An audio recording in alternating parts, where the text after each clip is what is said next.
नमस्कार बच्चों, कैसे आप सभी। आज मैं आपके लिए साइंस का चैप्टर 1 लेके आया हूँ, मैटर इन आवर सराउंडिंग, और पूरे चैप्टर के कंप्लीट नोट्स आज मैं आपको कराऊंगा।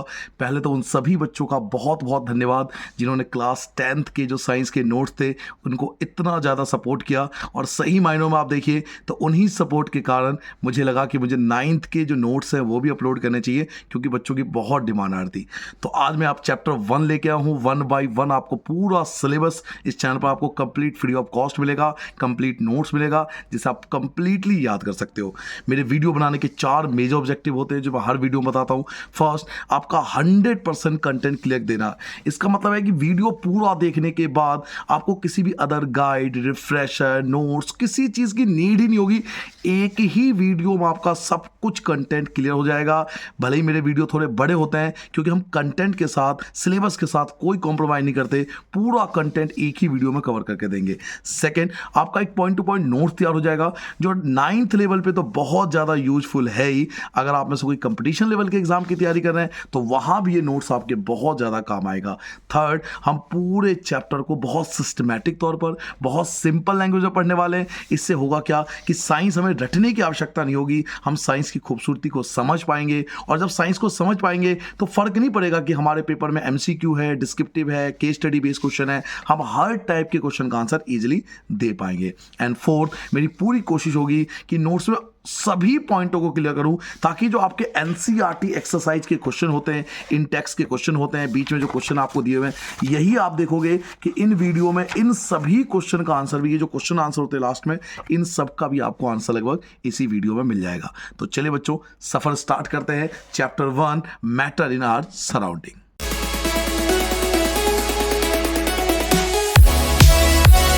यहां से स्टार्ट करते हैं अपना ये बेहतरीन चैप्टर, और हमारा फर्स्ट टॉपिक है व्हाट इज मैटर। मैटर होता क्या है, पदार्थ किसे कहते हैं, तो इसकी डेफिनेशन हमें क्या लिखना चाहिए एग्जाम के अंदर।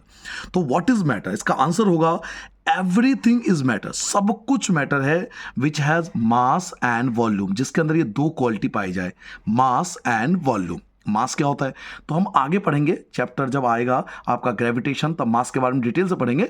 बट अभी आप शॉर्ट में समझ लो, मास का जस्ट मतलब है कि उसके अंदर कोई कंटेंट होना चाहिए, यानी जिसके अंदर थोड़ा सा वेट हो। वेट और मास में फर्क होता है, बट अभी आप नॉर्मली समझ के चलो, जिसका थोड़ा बहुत वेट हो वो मास हो गया। और वॉल्यूम का मतलब होता है ऑक्यूपाई स्पेस, जगह को घेरना।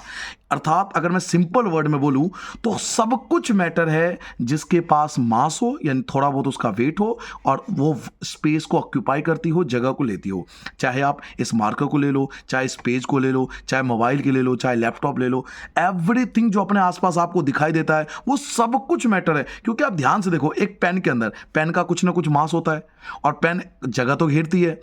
कुछ भी आप बोलोगे, इवन एयर का भी अपना मास होता है, सिलेंडर में भर के आता है, आप उसे तौल सकते हो। और दूसरा वॉल्यूम, वो जगह लेती है।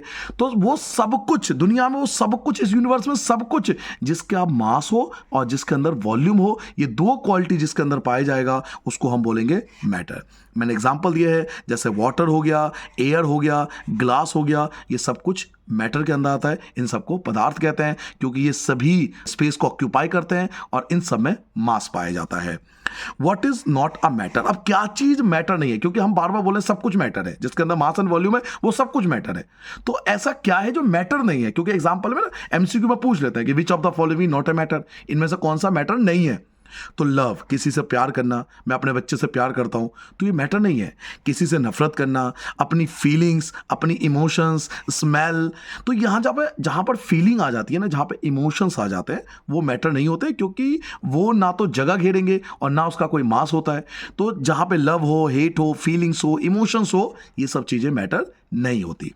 पहले के जो फिलोसफर थे, इंडियन फिलोसफर थे, वो पंचतत्व में विश्वास करते थे। पंचतत्व का मतलब है कि वो लोग मानते थे कि दुनिया की हर चीज ना 5 चीजों से मिलकर बना है। और वो 5 चीजें क्या थी, तो वो स्काई है, एयर है, वाटर है, अर्थ है एंड फायर है। इन पांचों को हम लोग पंचतत्व बोलते थे। इसलिए अगर महाभारत, रामायण जैसा देखोगे तो उसमें कई वर्ड यूज होते हैं कि किसी की मृत्यु हो जाती है, डेथ हो जाती है, तो हम बोलते हैं वो पंचतत्व में विलीन हो गए। पंचतत्व मीन्स हमारी बॉडी भी इन्हीं 5 चीजों से मिलकर बनी है, जिसमें स्काई आता है, एयर आता है, वाटर आता है, अर्थ आता है और फायर आता है। तो पहले के जो फिलोसफर थे, जिन्हें आजकल साइंटिस्ट बोलते हैं, तो पहले के जो फिलोसफर थे वो ये मानते थे थे कि दुनिया की हर चीज 5 चीजों से मिलकर बनी है, पंच तत्व बोलते थे। उसमें स्काई आता था, एयर आता था, वाटर आता था, अर्थ आता था और फायर आता था।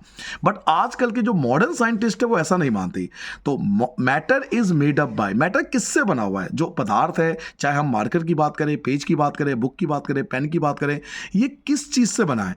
तो दुनिया का हर एक matter is made up by particles, particles से बना होता है, कणों से मिलकर बना होता है, छोटे छोटे पार्टिकल से मिलकर बनता है। तो आजकल के जो साइंटिस्ट हो ये मानते हैं कि सारे मैटर जो है वो पार्टिकल से मिलकर बने हैं।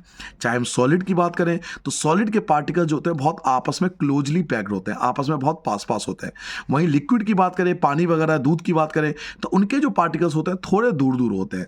और गैसेस की बात करें तो वो भी पार्टिकल से मिलकर बनाए, लेकिन उसके जो पार्टिकल्स होते हैं बहुत दूर दूर होते हैं। तो तीनों के पार्टिकल्स में फर्क है। सॉलिड के पार्टिकल्स क्लोजली पैक्ड होते हैं, लिक्विड के पार्टिकल थोड़े थोड़े दूर होते हैं, और गैसेस के पार्टिकल बहुत ज्यादा दूर होते हैं। तो मॉडर्न साइंटिस्ट मानती है जो मैटर है वो पार्टिकल से मिलकर बना है। सॉलिड, लिक्विड, गैस, ये सब पार्टिकल से मिलकर बना है। हाँ, तीनों के पार्टिकल्स में डिफरेंस हो सकता है। कैरेक्टरिस्टिक्स ऑफ पार्टिकल्स, अब हमने ये बात तो कर ली कि दुनिया का हर एक मैटर पार्टिकल से मिलकर बना है। एक मिनट इन पेजों को हटा दो पहले। अब हमने ये बात तो कर ली कि दुनिया की हर चीज जो है वो पार्टिकल से मिलकर बना है। तो पार्टिकल्स की क्या क्या खासियत होती है, पार्टिकल्स के क्या कैरेक्टर होते हैं, पार्टिकल्स के क्या फीचर्स होते हैं, एक पार्टिकल्स में क्या खूबी पाई जाती है? तो साइंटिस्टों ने डिस्कवर करा कि दुनिया के जितने भी पार्टिकल्स होते हैं ना, उनमें ये 4 जो प्रॉपर्टी है वो पाई जाती है। इसलिए हम नेक्स्ट टॉपिक पढ़ेंगे कैरेक्टरिस्टिक्स ऑफ पार्टिकल्स की पार्टिकल्स की क्या क्या खासियत होती है। तो पहला, पार्टिकल्स आर वेरी स्मॉल। जो पार्टिकल्स होते हैं जिससे मैटर बनता है ना, ये वेरी स्मॉल होते हैं। ये इतने ज्यादा स्मॉल होते हैं कि आपको नॉर्मली दिखाई नहीं देता। जैसे पेज, ये पार्टिकल से मिल गया, ये मैटर है और ये पार्टिकल से बना है, लेकिन हमें पार्टिकल थोड़ी दिखाई दे रहा है, क्योंकि पार्टिकल्स बहुत छोटे होते हैं, इनको हम नेक्ड आई से नहीं देख सकते। Second, particles attract each other. एक पार्टिकल दूसरे पार्टिकल को अट्रैक्ट करता है। जी हाँ, एक पार्टिकल्स दूसरे पार्टिकल को अट्रैक्ट करता है, अपनी ओर खींचता है, हमें दिखाई नहीं देता, लेकिन एक पार्टिकल दूसरे पार्टिकल को अट्रैक्ट करता है, तभी ये क्लोजली एक दूसरे से पैक्ड होता है। Third, particles have space between them, जो कि आप डायग्राम भी देख सकते हो। सॉलिड में स्पेस होता है लेकिन बहुत कम होता है, लिक्विड में थोड़ा ज्यादा स्पेस होता है, और गैसेस में तो बहुत ज्यादा स्पेस होता है।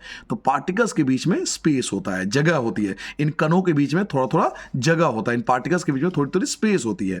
And fourth, particles are continuously moving. Particles जो होते हैं वो लगातार मूव करते हैं। तो मूव करते हमें दिखाई नहीं देते, लेकिन आप गैस और लिक्विड में देख सकते हो। जैसे आप पानी गिरा दोगे तो फैल जाएगा, तो मूव करता है। गैस, अगर बैलून फोड़ दोगे उसका गैस एकदम बाहर चला जाएगा। तो पार्टिकल्स कंटिन्यूअसली मूव करते हैं। तो ये 4 कैरेक्टर पाए जाते हैं हर एक पार्टिकल्स में। फर्स्ट पेज पे हमने क्या क्या जाना? पहले हमने जाना कि मैटर क्या होता है, कि एवरीथिंग इज मैटर, सब कुछ मैटर है, which has mass and volume, जिसके अंदर मास भी हो एंड वॉल्यूम हो। वॉल्यूम का मतलब है स्पेस को ऑक्यूपाई करना, जैसे वाटर, एयर, ग्लास, ये सब कुछ मैटर है। क्या चीज मैटर नहीं है? तो love, hate, feelings, emotion, smell, ये सब चीजें मैटर नहीं है, क्योंकि स्मेल एक्टिविटी है और बाकी सब जो है हमारे इमोशंस हैं। पंचतत्व क्या होता है? तो जो अर्ली फिलोसफर थे वो ये मानते थे कि हमारी बॉडी 5 चीजों से मिलकर बनी है। स्काई, एयर, वाटर, अर्थ, फायर, इन 5 को पंचतत्व बोलते हैं। मैटर किससे मिलकर बना है? तो मैटर पार्टिकल से मिलकर बना है, चाहे वो सॉलिड हो, लिक्विड हो, गैस हो, ये सब पार्टिकल से मिलकर बना है। फिर पार्टिकल्स के क्या क्या प्रॉपर्टीज होती हैं? तो पहली प्रॉपर्टी होती है कि पार्टिकल्स बहुत छोटे होते हैं, इनको आप देख नहीं सकते। Second, particles attract each other, particles एक दूसरे को अट्रैक्ट करते हैं, अपनी ओर खींचते हैं। Particles have space between them, particles के बीच में स्पेस पाया जाता है। और particles are continuously moving, particles लगातार मूव करते हैं, जो कि हमें दिखाई नहीं देता है। हाँ, अगर आप उसे हीट कर दोगे, गर्म कर दोगे, दूध को उबाल के देखो, एकदम पार्टिकल्स भाग जाएगा, फिर मम्मी आपको पीट देगी, है ना। मजाक कर रहा था। नेक्स्ट टॉपिक आ जाता है स्टेट्स ऑफ मैटर। देखो, मैटर को 3 स्टेट्स में बांटा गया, यानी आप इसे सिंपल समझो कि मैटर को ना 3 कैटेगरी में बांटा गया, 3 पार्ट्स में बांट दिए गए। एक होता है सॉलिड, एक होता है लिक्विड, एक होता है गैस, जो हम अपने आसपास देखते भी हैं। तो अगर आपके एग्जाम में आता है स्टेट्स ऑफ मैटर, तो आपको 3 बताना है, सॉलिड, लिक्विड और गैस। अब 1 बाय 1 करके हम तीनों के बारे में जानेंगे कि सॉलिड की क्या प्रॉपर्टी होती है, लिक्विड की क्या प्रॉपर्टी होती है, या गैसेस की क्या क्या प्रॉपर्टीज होती है। और ये डिफरेंस भी आता है कि सॉलिड लिक्विड गैस में क्या डिफरेंस है, तो भी आपको यही लिखना है। सबसे पहले सॉलिड की बात करते हैं, ठीक है। सॉलिड यानी आपका पेन हो गया, आपकी बुक हो गए, आपके घर में ग्लास हो गया, बर्तन हो गए, सब सॉलिड है। तो एक सॉलिड की क्या क्या प्रॉपर्टी होती है? तो फर्स्ट, फिक्स शेप होता है। जितने भी सॉलिड होते हैं बच्चों, उनका फिक्स शेप होता है, उनका शेप चेंज नहीं होता। फिक्स्ड वॉल्यूम होता है, यानी अगर मान लो 1 लीटर का ग्लास है तो उसमें 1 लीटर पानी आएगा, वो चेंज नहीं हो सकता, तो फिक्स्ड वॉल्यूम होता है। ये रिगिड होते हैं, हार्ड होते हैं, सख्त होते हैं, आप इनको दबाओगे तो आसानी से दबेगा नहीं।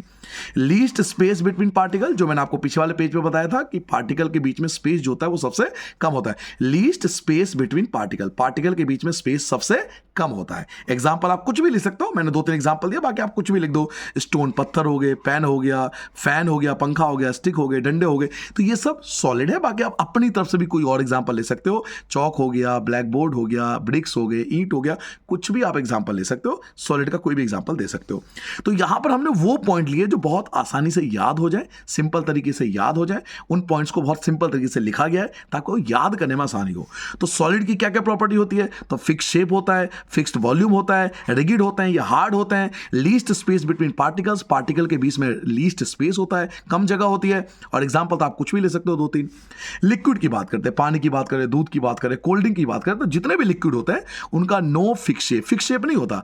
आप उसे ग्लास में डालोगे तो ग्लास जैसा शेप हो जाएगा, आप उसे किसी और बर्तन में डालोगे उस बर्तन जैसा शेप हो जाएगा। तो इनका कोई फिक्स शेप नहीं होता, लिक्विड का कोई फिक्स शेप नहीं होता। हाँ, फिक्स्ड वॉल्यूम होती है, लिक्विड की फिक्स्ड वॉल्यूम होती है। अगर मान लो ग्लास के अंदर 1 लीटर पानी है और किसी और बर्तन में वो पानी डाल दूंगा तो भी 1 लीटर रहेगा, तो वॉल्यूम इसकी फिक्स होती है, लेकिन शेप इसका फिक्स्ड नहीं होता। इसमें फ्लूडिटी पाई जाती है। सर जी, फ्लूडिटी क्या होता है? फ्लूडिटी को हिंदी बोलते हैं बहना। अगर आप इसे नीचे गिरा दोगे तो ये बहना स्टार्ट कर देगा, तो इसमें फ्लूडिटी पाई जाती है। ये फ्लो कर सकता है, इजिली बह सकता है।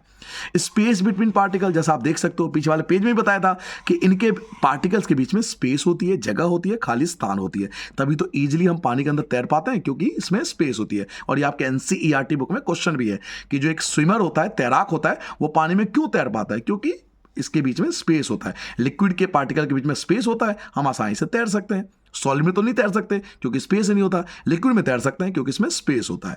चलिए, लिक्विड की क्या क्या प्रॉपर्टी बताई मैंने आपको? नो फिक्स शेप, इनका कोई फिक्स शेप नहीं होता, लेकिन फिक्स्ड वॉल्यूम होती है, फ्लूडिटी पाई जाती है, बहना स्टार्ट कर देता है। स्पेस बिटवीन पार्टिकल, इनके पार्टिकल के बीच में स्पेस होता है। एग्जाम्पल आप कुछ भी ले सकते हो, वाटर, मिल्क, जूस, बाकी आप अपनी तरफ से कोई और भी एग्जाम्पल ले सकते हो। नाउ गैसेस की बात करें, जो गैसेस हैं उनकी बातें करते हैं, जैसे कार्बन डाइऑक्साइड हो गया, ऑक्सीजन हो गया, हीलियम हो गया, तो इन सब गैसेस की बात करें। नो फिक्स शेप, याद रखना, गैसेस का कोई फिक्स शेप नहीं होता। आप इसे सिलेंडर में भर सकते हो, आप किसी और कंटेनर में भर सकते हो, आप इसे बैलून में भर सकते हो, बड़े बैलून में भर सकते हो, तो इनका कोई फिक्स शेप नहीं होता। नो फिक्स्ड वॉल्यूम, इनका फिक्स्ड वॉल्यूम भी नहीं होता, याद रखोगे। ना तो इनका फिक्स शेप होता है, ना फिक्स्ड वॉल्यूम होता है। एक सिलेंडर के अंदर 1 किलो, मान लो एक बड़ा सा सिलेंडर जो आपके घर में आता है, उसमें 1 किलो गैस भी भर सकते हो और उसमें 10 किलो गैस भी भर सकते हो, तो नो फिक्स्ड वॉल्यूम, उनका कोई फिक्स्ड वॉल्यूम नहीं होता। हाँ, फ्लूडिटी पाई जाती है, अगर आप उसे छोड़ दोगे तो एकदम से बहना स्टार्ट हो जाएगा। बहना मतलब आसमान में उड़ जाएगा, आपको पता भी नहीं चलेगा, तो फ्लूडिटी पाई जाती है, बहना स्टार्ट कर देता है। लार्ज स्पेस बिटवीन पार्टिकल, इनमें पार्टिकल के बीच में सबसे ज्यादा स्पेस होता है, ये मैं आपको पहले बता चुका हूं। सॉलिड में सबसे कम स्पेस होता है, लिक्विड में थोड़ा बहुत स्पेस होता है, और गैसेस में सबसे ज्यादा स्पेस होता है। एग्जाम्पल आप ले सकते हो, ऑक्सीजन, नाइट्रोजन, कार्बन डाइऑक्साइड, ये सब गैसेस हो गया। तो गैसेस की क्या क्या प्रॉपर्टी बताई मैंने आपको? इनका कोई फिक्स शेप नहीं होता, कोई फिक्स्ड वॉल्यूम नहीं होता, इनमें फ्लूडिटी पाई जाती है और लार्ज स्पेस पाया जाता है इनके पार्टिकल्स के बीच में। ऑक्सीजन, नाइट्रोजन, कार्बन डाइऑक्साइड, ये इसके एग्जाम्पल है। नाउ कुछ एग्जाम्पल आपके बुक में अलग से दिया हुआ है कंफ्यूज करने के लिए बच्चों को, जैसे रबर बैंड। रबर बैंड आपने देखा ना, जिसे हम खींच सकते हैं, स्ट्रेचेबल होता है। अब आपको एग्जाम्पल में ना पूछ लेते हैं, जैसे एमसीक्यू में पूछ लेते हैं कि रबर बैंड तो स्ट्रेचेबल होता है, खींच लेते हैं, तो सॉलिड में आएगा, लिक्विड में आएगा, गैस में आएगा? तो आपको बोलना है सॉलिड। भले ही हम उसको स्ट्रेच कर सकते हैं, खींच सकते हैं, लेकिन फिर भी वो सॉलिड है। क्यों? क्योंकि उनके अंदर लिक्विड और गैस जैसी कोई और खासियत नहीं पाई जाती है। अगर हम चीनी की बात करें, जो शुगर होता है चीनी, तो वो भी एक सॉलिड है, शुगर पार्टिकल एक सॉलिड है। ऐसे ही आप नमक की बात करें तो वो भी एक सॉलिड है। इस पेज पे हमने क्या क्या जाना, मैंने आपको बताया स्टेट्स ऑफ मैटर। मैटर के 3 स्टेट होते हैं, सॉलिड, लिक्विड और गैस। सॉलिड की क्या क्या प्रॉपर्टी होती है, नो इनका फिक्स शेप होता है, फिक्स्ड वॉल्यूम होता है, ये रिगिड होते हैं, हार्ड होते हैं, आप इसे दबा नहीं सकते। लीस्ट स्पेस होता है, इनके पार्टिकल के बीच में सबसे कम स्पेस होता है। स्टोन, पेन और फैन और स्टिक, ये सब एग्जाम्पल है। लिक्विड की बात करें तो इनका फिक्स शेप नहीं होता, लेकिन फिक्स्ड वॉल्यूम होता है, फ्लूइडिटी पाई जाती है, बहना स्टार्ट कर देते हैं, इनके पार्टिकल में स्पेस पाया जाता है। वाटर, मिल्क, जूस इसके एग्जाम्पल हो गए। गैसेस की बात करें तो नो फिक्स शेप, इनका फिक्स शेप नहीं होता, फिक्स्ड वॉल्यूम भी नहीं होता, फ्लूइडिटी इनमें पाई जाती है और इनके पार्टिकल के बीच में सबसे ज्यादा स्पेस पाया जाता है। ऑक्सीजन, नाइट्रोजन, कार्बन डाइऑक्साइड के एग्जाम्पल है। रबर बैंड क्या है तो एक सॉलिड है। शुगर क्या है तो एक सॉलिड है। नाउ नेक्स्ट पे लेके आता हूं। ऐसे ही आपके बुक में ना एक और, ये आपके बुक के एग्जांपल आप देखोगे ना, आप एनसीईआरटी बुक उठाओगे अपनी तो आप देखोगे उस आपके बुक के ही एग्जांपल है। जैसे सॉल्ट, सॉल्ट क्या है तो वो भी एक सॉलिड है। सॉल्ट क्या है तो वो भी एक सॉलिड है, क्योंकि लिक्विड और गैस जैसी कोई प्रॉपर्टी नहीं है उसमें। स्पॉन्जेस आते हैं ना, आपने देखा होगा स्पॉन्ज को दबा सकते हैं हम, तो वो कंफ्यूज करते हैं क्योंकि स्पॉन्ज दबाया जा सकता है। और आपने बोला था पीछे कि जो भाई स्पॉन्ज जो सॉलिड होता है वो रिगिड होता है। आपने पीछे क्या पढ़ा कि सॉलिड जो होता है वो रिगिड होता है। देखो पीछे वाले पेज पे पढ़ा था ना कि सॉलिड जो होता है वो रिगिड होता है, हार्ड होता है, आप उसे दबा नहीं सकते। तो आपसे पूछेंगे स्पॉन्ज क्या होता है, तब भी आपको सॉलिड बोलना है। क्यों? भले ही हम इसको दबा सकते हैं लेकिन इसमें लिक्विड और गैस जैसी कोई प्रॉपर्टी नहीं है ना। भले ही हम स्पॉन्ज को दबा सकते हैं लेकिन लिक्विड और गैस जैसी कोई प्रॉपर्टी भी तो होनी चाहिए, तो उनमें से कोई प्रॉपर्टी नहीं, लिक्विड और गैस की तो कोई प्रॉपर्टी नहीं है इसके अंदर, इसलिए स्पॉन्ज भी एक सॉलिड है। ना एलपीजी की फुल फॉर्म, एलपीजी की फुल फॉर्म पूछते हैं एमसीक्यू में, तो लिक्विफाइड पेट्रोलियम गैस। आप कहोगे ये तो हमने 8th में भी पढ़ा था, बिल्कुल पढ़ा आपने, 8th क्लास की बुक में भी है, बट 9th की बुक में भी है, तो इसकी फुल फॉर्म पूछ लेते हैं। सीएनजी, सीएनजी की full form compressed natural gas, और मोस्टली बच्चों को आता होगा क्योंकि 8th में आप पढ़ के आए हो। नाउ मेन क्वेश्चन जो 9th में आता है वो ये आता है, a large volume of gases, बहुत सारा gas can be put into small cylinder. आप छोटे से सिलेंडर में भर सकते हो। जी हाँ, आप बहुत सारा गैस एक छोटे से सिलेंडर में भर सकते हो। कैसे भाई? आपसे पूछेगा रीजन कि कैसे पॉसिबल है कि हम इतना सारा गैस, 14-15 किलो गैस एक छोटे से सिलेंडर में भर सकते हैं, ऐसा क्यों? तो आपको आंसर देना है, गैस इज हाईली कंप्रेसेबल। याद रखोगे, गैस इज हाईली कंप्रेसेबल। इसका क्या मतलब है सर? इसका यह मतलब है बच्चों कि गैस को हम सबसे ज्यादा कंप्रेस कर सकते हैं, दबा सकते हैं। कभी आपने सिलेंडर भरते हुए देखा है? बहुत तेज आवाज आती है। आप सिलेंडर भरते हुए देखोगे ना तो बहुत तेज आवाज आती है। क्यों? क्योंकि उसे बहुत कंप्रेस करके, दबा के भरा जाता है, बहुत हाई प्रेशर से भरा जाता है। तो गैस इज हाईली कंप्रेसेबल। गैस को ना हम बहुत ज्यादा दबा सकते हैं, उसको हम बहुत छोटी जगह में ला सकते हैं। So it can be fill into cylinder, इसलिए हम बहुत सारा गैस सिलेंडर के अंदर भर सकते हैं। तो क्वेश्चन आता है 9th क्लास में कि लार्ज वॉल्यूम ऑफ गैसेस, बहुत सारा गैस आप एक छोटे से सिलेंडर में कैसे भर सकते हो? तो आपको बताना है गैस इज हाईली कंप्रेसेबल, गैस बहुत ज्यादा कंप्रेसेबल होता है, सो it can be filled into cylinder, इसलिए हम इसको सिलेंडर में भर सकते हैं। मेल्टिंग पॉइंट क्या होता है? नेक्स्ट पॉइंट है मेल्टिंग पॉइंट क्या होता है। अब देखिए, बर्फ को जब हम फ्रिज से निकालते हैं तो वो मेल्ट होना शुरू हो जाता है, वो पिघल जाता है। तो यहां पर साइंस की डेफिनेशन आती है melting point. What is a melting point? Melting point क्या होता है? द मिनिमम टेम्परेचर, वो temperature, minimum temperature at which a solid melt, जब एक सॉलिड मेल्ट होना शुरू हो जाए, वह मिनिमम टेम्परेचर एट विच, जिस पर अ सॉलिड मेल्ट, जिस पर एक सॉलिड मेल्ट करना स्टार्ट कर देता है। आपने बर्फ को निकाला बाहर और वो अगर पिघलने लग जाए तो वो मिनिमम टेम्परेचर जिस पर सॉलिड पिघलने लग जाए, आप मक्खन को बाहर निकालो फ्रिज से बाहर गर्मी के मौसम में, वो भी मेल्ट होना शुरू हो जाता है। तो वह मिनिमम टेम्परेचर एट विच, जिस पर अ सॉलिड मेल्ट, जिस पर एक सॉलिड मेल्ट करना, पिघलना स्टार्ट कर देता है, टू बिकम लिक्विड, और पिघलकर लिक्विड बन जाता है at the atmospheric pressure. Atmospheric pressure का मतलब है कि हमने उसको हीट नहीं करा। एटमॉस्फेरिक प्रेशर का मतलब है एटमॉस्फेयर में जो नेचुरल प्रेशर था उसकी वजह से वो मेल्ट हुआ, हमने उसको हीट नहीं करा। तो वह मिनिमम टेम्परेचर जिस पर सॉलिड मेल्ट होकर लिक्विड बन जाए, दोबारा बोलूं, वह मिनिमम टेम्परेचर जिस पर सॉलिड मेल्ट होकर लिक्विड बन जाए एटमॉस्फेरिक प्रेशर पर, उस मिनिमम टेम्परेचर को हम लोग मेल्टिंग पॉइंट कहते हैं। जैसे आप आइस का मेल्टिंग पॉइंट जानना चाहोगे कि आइस कितने डिग्री पर मेल्ट होना शुरू हो जाता है, तो 0 डिग्री पर मेल्ट होना शुरू हो जाता है। 0 डिग्री सेल्सियस होते ही या 0 से हल्का सा ऊपर होते ही ये मेल्ट होना शुरू हो जाता है। तो वैसे तो 0.0001 होगा तो भी मेल्ट होना शुरू हो जाएगा, बट इतना डाटा को याद नहीं कर सकता, इसलिए मेल्टिंग पॉइंट ऑफ आइस जो होता है वो 0 डिग्री सेल्सियस होता है, या फिर 273.15 केल्विन। बोलो मेरे साथ, 273.15 केल्विन। सर ये के क्या है? के फॉर केल्विन। अभी सर जी केल्विन क्या है? केल्विन तो हमने पहली बार सुना है। जी हाँ, 9th क्लास में एक नया टॉपिक आता है केल्विन। केल्विन क्या है? तो it is the SI unit of temperature. ये एसआई यूनिट होता है टेम्परेचर का। टेम्परेचर को केल्विन में नापा जाता है। सर जी हमने तो इससे पहले सुना नहीं। जी हाँ, 9th में सबसे पहले आता है एसआई यूनिट। अभी सर जी एसआई यूनिट क्या है? एस का मतलब होता है स्टैंडर्ड और आई का मतलब होता है इंटरनेशनल। Standard international unit. दोबारा बोलूं, स्टैंडर्ड इंटरनेशनल यूनिट। देखो हम लोग क्या है, इंडियन है, तो हमारे यहाँ बहुत सारी भाषा है। कोई हिंदी बोलता है, कोई इंग्लिश बोलता है, कोई मलयालम बोलता है, कोई अलग, सबकी अपनी लैंग्वेज है। आप चाइना में जाओगे तो चाइनीज़ लैंग्वेज है, रशिया में जाओगे तो रशियन लैंग्वेज है, जर्मनी में जाओगे तो जर्मन लैंग्वेज है। तो सबकी तो अपनी लैंग्वेज है, तो ऐसे तो दिक्कत आएगी, समझ में नहीं आएगा टेम्परेचर क्या है। तो सभी साइंटिस्टों ने मिलकर डिसाइड किया कि हम लोग टेम्परेचर के लिए एक स्टैंडर्ड यूनिट चुनेंगे।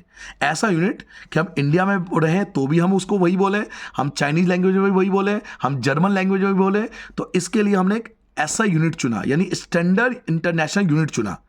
हमने एक स्टैंडर्ड इंटरनेशनल यूनिट चुना टेम्परेचर के लिए, जिसका नाम है केल्विन।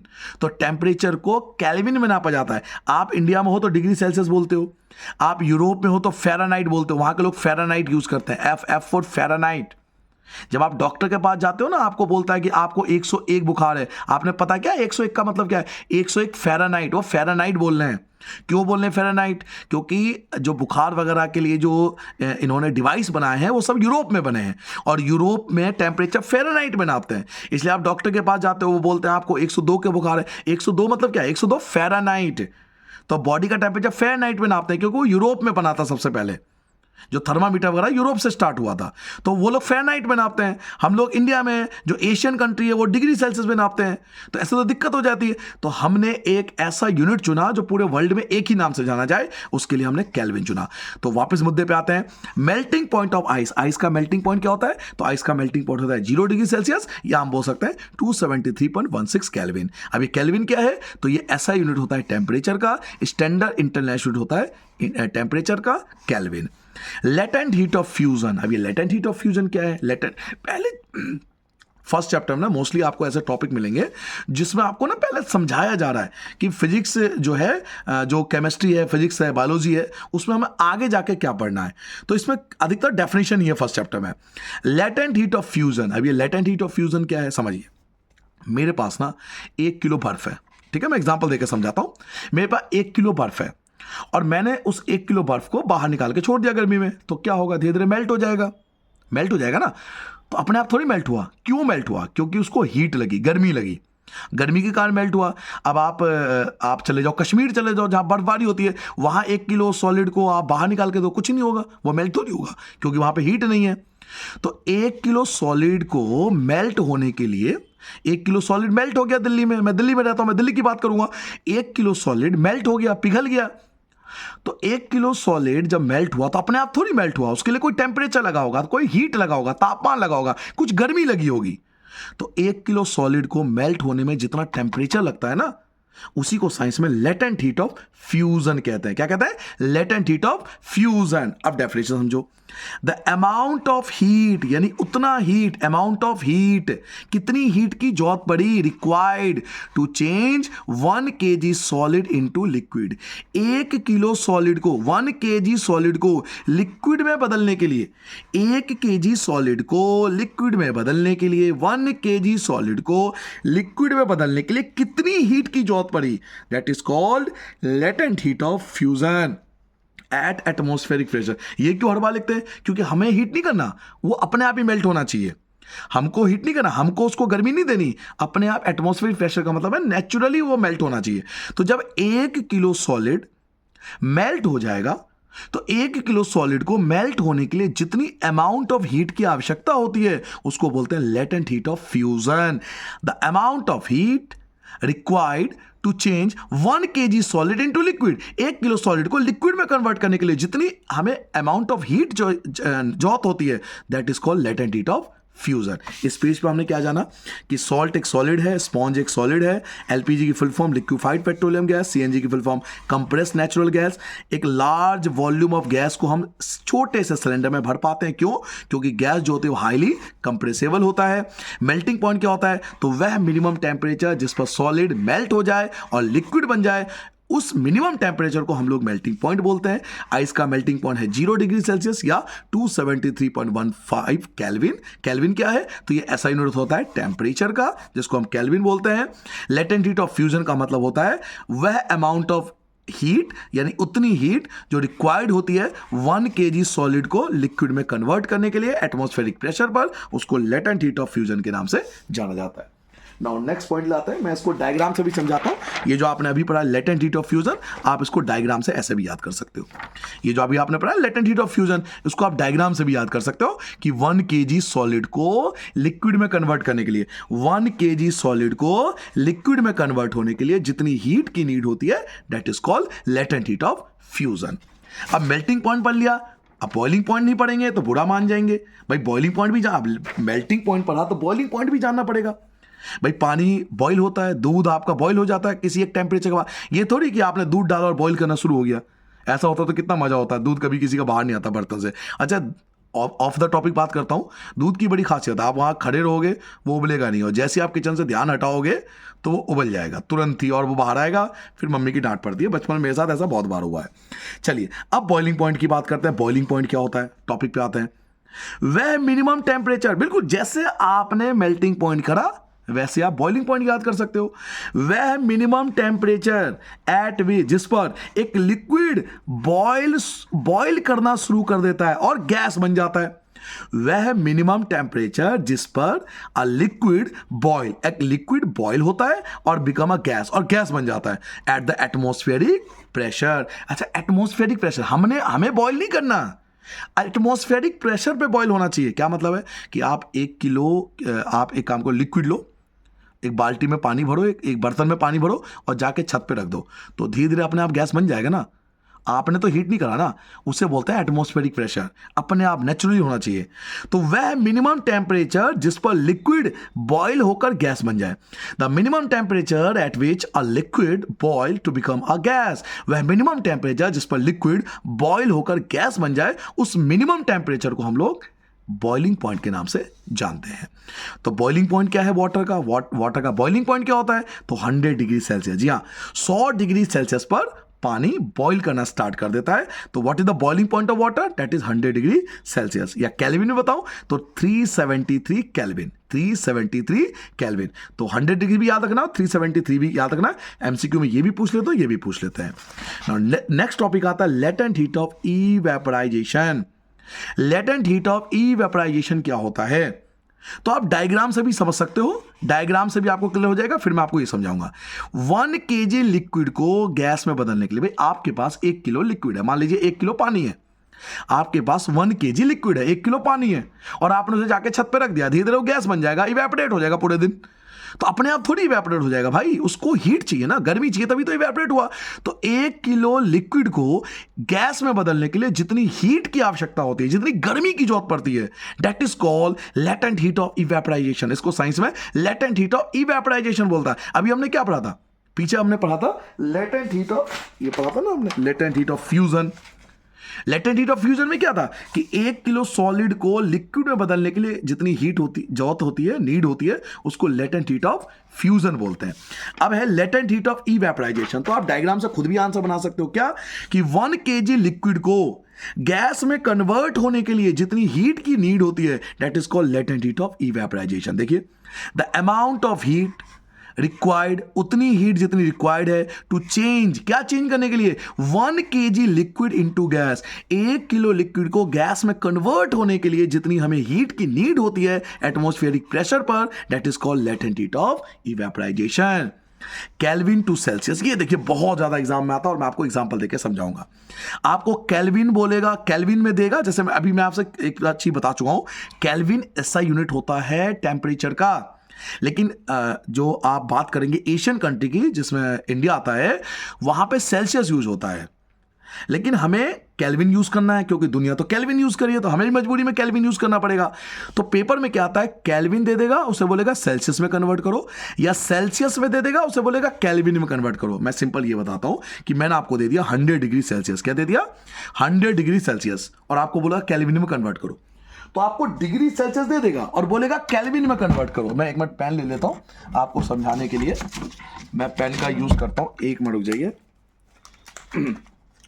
आपको केल्विन दे देगा और बोलेगा डिग्री सेल्सियस में कन्वर्ट करो, और डिग्री सेल्सियस दे देगा, बोलेगा केल्विन में कन्वर्ट करो। जैसे मैंने बोला आपसे 100 डिग्री सेल्सियस, ठीक है, मैंने सेल्सियस दे दिया और आपको कन्वर्ट करना है इसको केल्विन में। उल्टा भी कर सकता हूं, मैं बोल सकता हूं 100 केल्विन, अब इसे डिग्री सेल्सियस में कन्वर्ट करो। तो ये आपके एनसीईआरटी में भी क्वेश्चन है।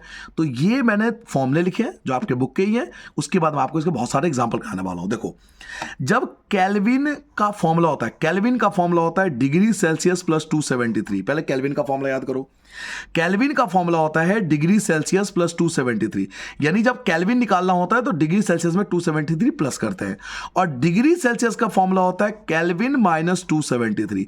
जब डिग्री सेल्सियस निकालना होता है तो केल्विन में से 273 माइनस करते हैं। दोबारा समझो, जब केल्विन निकालना होता है ना तो 273 प्लस करते हैं, सिंपल याद कर लो। जब केल्विन निकालना होता है तो 273 प्लस करते हैं, और जब डिग्री सेल्सियस निकालना होता है तो 273 माइनस करते हैं। मैं एग्जांपल समझाता हूं, छोड़ो आप एग्जांपल समझो, एग्जांपल आपको बहुत अच्छे से क्लियर कर देगा, ठीक है। देखिए, मैंने आपको दिया पहला क्वेश्चन 100 डिग्री सेल्सियस, अब सी तो दिया हुआ है तो केल्विन निकालोगे। जब भी केल्विन निकालते हैं ना तो हमें 273 प्लस करना होता है, ये याद कर लो। जब भी केल्विन निकालना होता है तो 273 प्लस करते हैं, तो हम 100 में 273 प्लस कर देंगे और ये आ जाएगा 373 केल्विन। हो गया आंसर। जब भी आपको केल्विन निकालना है तो 273 प्लस करना है, याद रखोगे। चलो एक और एग्जांपल देता हूं। मैंने अब आपको बोला 130 डिग्री सेल्सियस, अब डिग्री सेल्सियस तो दिया हुआ है तो आपको केल्विन में कन्वर्ट करना है। तो जब भी केल्विन में निकालते हैं तो क्या करते हैं, डिग्री सेल्सियस में 273 प्लस करते हैं। जब भी केल्विन निकालते हैं तो डिग्री सेल्सियस में 273 प्लस करते हैं।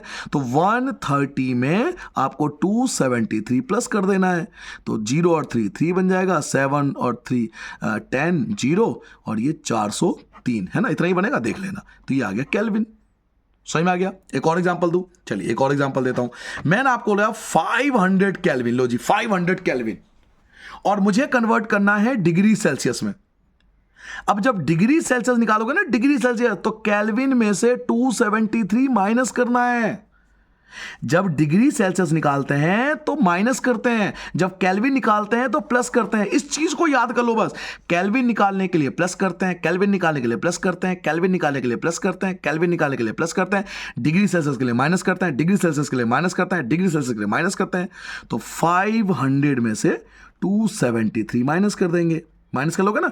10 में से 3 गया 7, 9 में से 7 गया 2, और 4 में से 2 गया 2, तो ये आ गया डिग्री सेल्सियस, ये अपना आंसर आ गया। चलिए एक और एग्जांपल ले लेते हैं। बुक में है आपके बहुत सारे एग्जांपल है, बुक में इसके बहुत सारे एग्जांपल है, टेंशन मत लेना।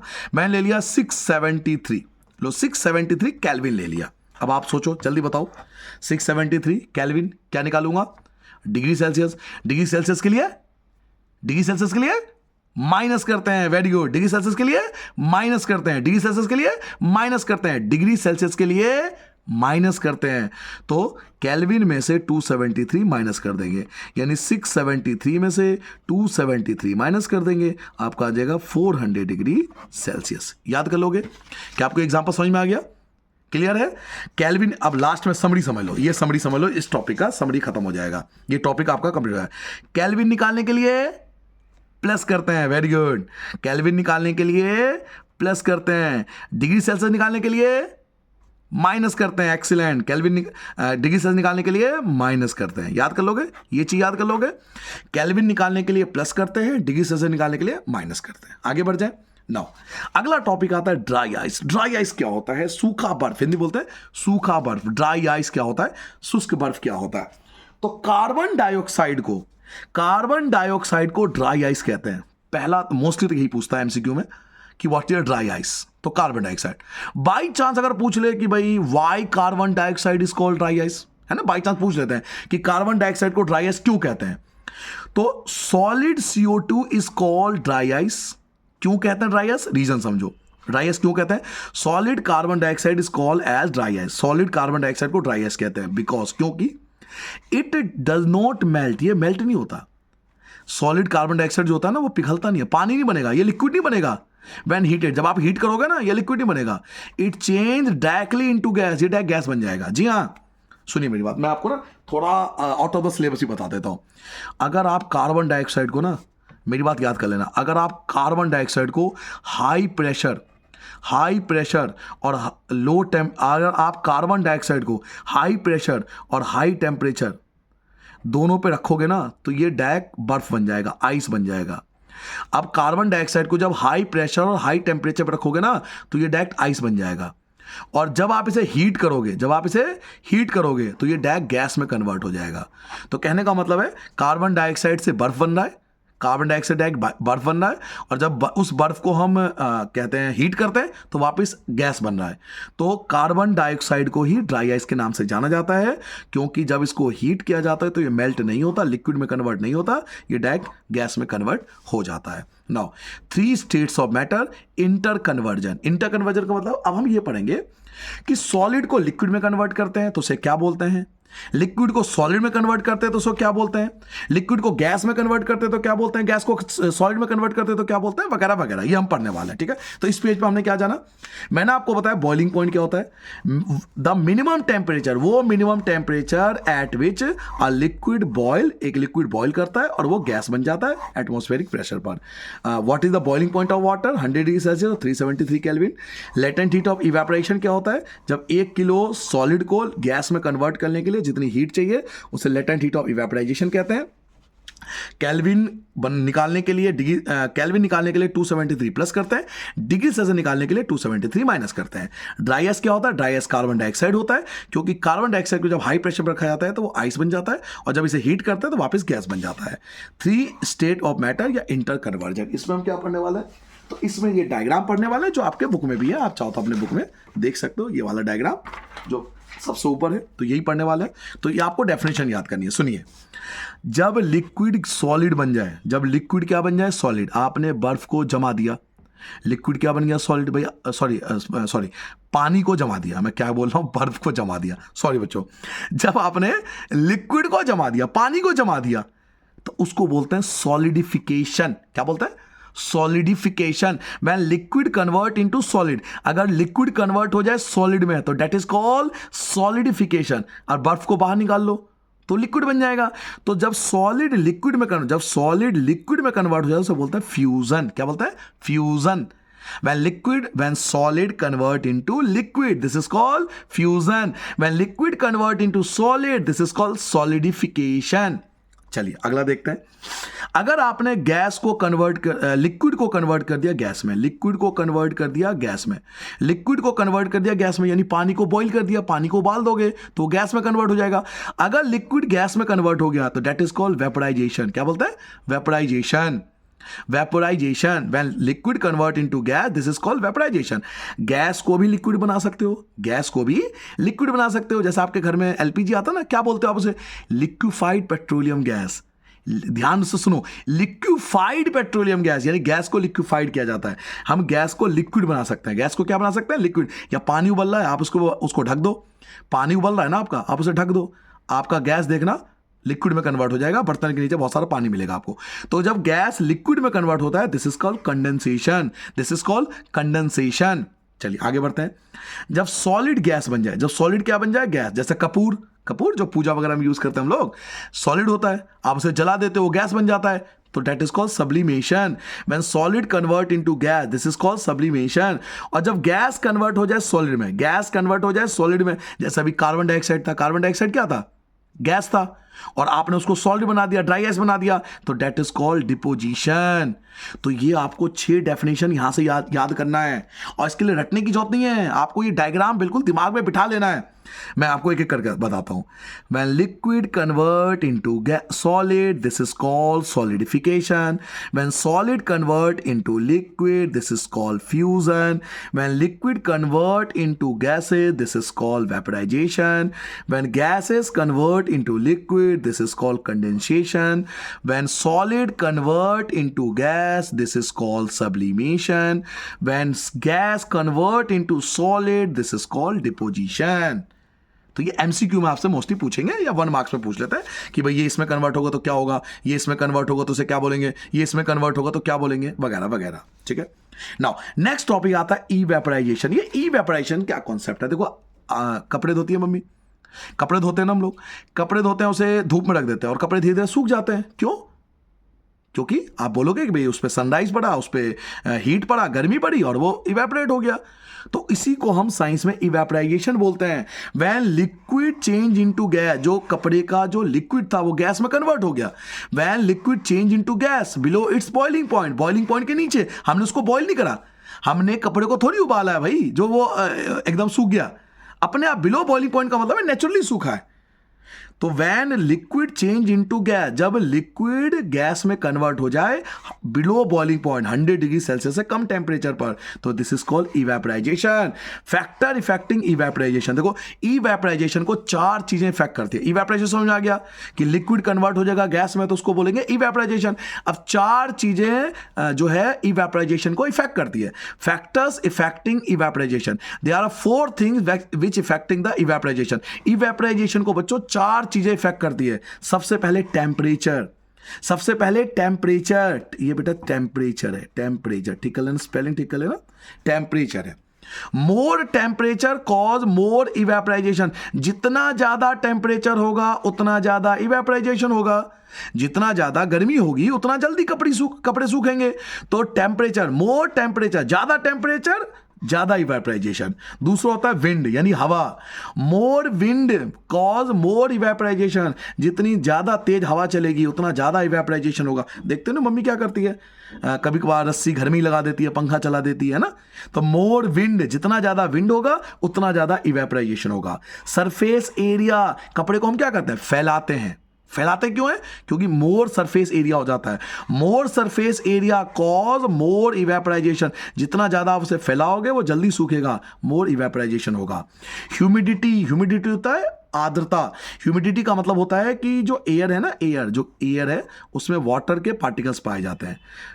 वाटर के पार्टिकल पाए जाते हैं. वायु में एयर के अंदर वाटर के पार्टिकल पाए जाते हैं, उसको ह्यूमिडिटी बोलते हैं. आप देखते हो बारिश के मौसम में बहुत ज़्यादा ह्यूमिडिटी होती है, कपड़े जल्दी सूखेंगे नहीं क्योंकि ह्यूमिडिटी ज़्यादा होती है.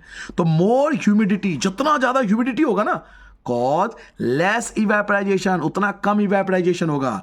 जितनी ज्यादा ह्यूमिडिटी होगी ना बारिश में आपका कपड़ा उतना लेट सूखेगा, लेस इवेपोरेशन होता है. तो इवेपोरेशन को 4 चीजें इफेक्ट करती है. फर्स्ट टेम्परेचर, मोर टेम्परेचर होगा तो मोर इवेपोराइजेशन होगा. विंड, मोर विंड होगी तो मोर इवेपोराइजेशन होगा. सरफेस एरिया, मोर सरफेस एरिया होगा मोर इवेपोराइजेशन होगा. ह्यूमिडिटी, ज्यादा ह्यूमिडिटी होगी तो कम इवेपोराइजेशन होगा. इसमें उल्टा होता है.